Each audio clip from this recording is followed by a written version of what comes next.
दोस्तों, क्या आपको पता है केदारनाथ मंदिर को 6 महीने के लिए बंद क्यों कर दिया जाता है?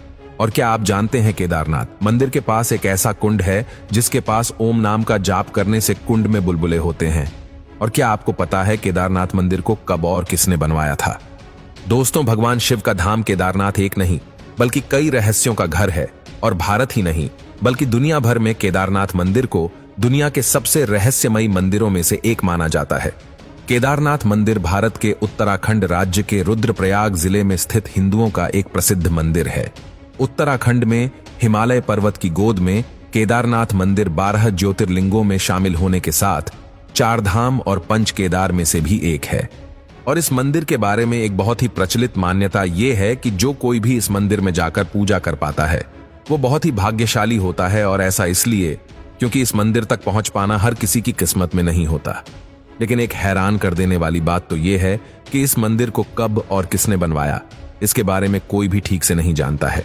हालांकि धर्म और शास्त्रों में लिखा गया है कि केदारनाथ मंदिर को पांडवों ने बनवाया था, लेकिन अभी तक इस बात का कोई सबूत नहीं मिला है कि इस मंदिर को पांडवों ने बनवाया था या फिर इसके पीछे कोई और ही रहस्य छिपा हुआ है।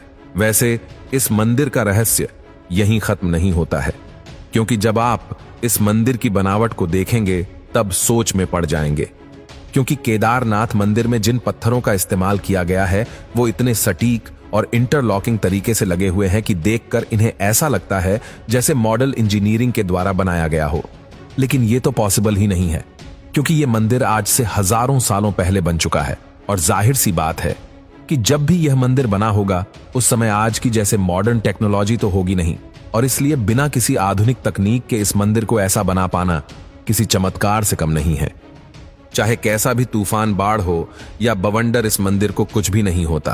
जब 16 जून 2013 को इतनी बड़ी सुनामी और तूफान में पूरा उत्तराखंड बह गया, आज के जमाने की बड़ी बड़ी बिल्डिंग के पानी में ताश के पत्तों की तरह बह गई। लेकिन दोस्तों, केदारनाथ मंदिर को आज तक नहीं आई और पूरा का पूरा मंदिर वैसा का वैसा ही खड़ा था। और फल इबानी का सैलाब मंदिर के अंदर तक पहुंच गया था और जिस वजह से पूरा मंदिर पानी के अंदर डूब गया। फिर भी मंदिर को कुछ भी नहीं हुआ और आज भी आप इस मंदिर को वैसा ही देखेंगे जैसा कि सालों पहले था।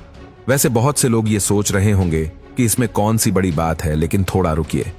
आगे हम आपको जो बताने वाले हैं उसे सुनकर आप भी हैरान रह जाएंगे। क्योंकि जब यहां तूफान आया तो हर तरफ पानी ही पानी दिखाई दे रहा था और चारों तरफ तबाही का मंजर था। तो ऐसे में एक विशालकाय पत्थर पहाड़ों में से निकलकर आया और केदारनाथ मंदिर के ठीक पीछे आकर रुक गया। और इस पत्थर ने पानी के बहाव को 2 भागों में बांट दिया, यानी पानी की जो तेज धार मंदिर को तबाह करने के लिए आगे बढ़ रही थी उसे इस विशालकाय बहुत ही चमत्कारिक तरीके से 2 भागों में बांट दिया। और इसी वजह से यह मंदिर बुरी तरह से सुरक्षित रहा। तो ऐसे में एक बड़ा सवाल यह आता है कि जब लेटेस्ट टेक्नोलॉजी और मजबूत पत्थरों का इस्तेमाल करके बनाई गई बिल्डिंग्स इस पानी के बहाव को नहीं झेल सकी और पानी में ठहर गई, तो भला केदारनाथ मंदिर क्यों नहीं डूब सकता था? अब आप चाहे कुछ भी कहे, क्योंकि जब बड़ी बड़ी बिल्डिंग्स पानी में ढह रही थी तो एक विशालकाय पत्थर ने मंदिर को सुरक्षित रखने का काम किया। और इस घटना के बाद सच में लोगों को एहसास हुआ कि जिस केदारनाथ मंदिर की पूजा करने के लिए लोग मिलों से आते हैं वो वाकई में कितना चमत्कार है। इसके अलावा दोस्तों, जो लोग केदारनाथ मंदिर के दर्शन करने गए होंगे वो ये तो जानते होंगे कि वहां पर एक कुंड है जिसका नाम है रेतस कुंड। लेकिन क्या आपको यह पता है कि जब कोई यहां पर ओम का जाप करता है तो इसमें से बुलबुले निकलने लगते हैं? और आप सभी जानते हैं कि यह कोई सामान्य बात नहीं है। और शायद इसी वजह से यहां आकर बड़े बड़े एक्सपर्ट और रिसर्च करने वाले लोगों ने यह बात जानने की कोशिश की कि ऐसा क्यों होता है।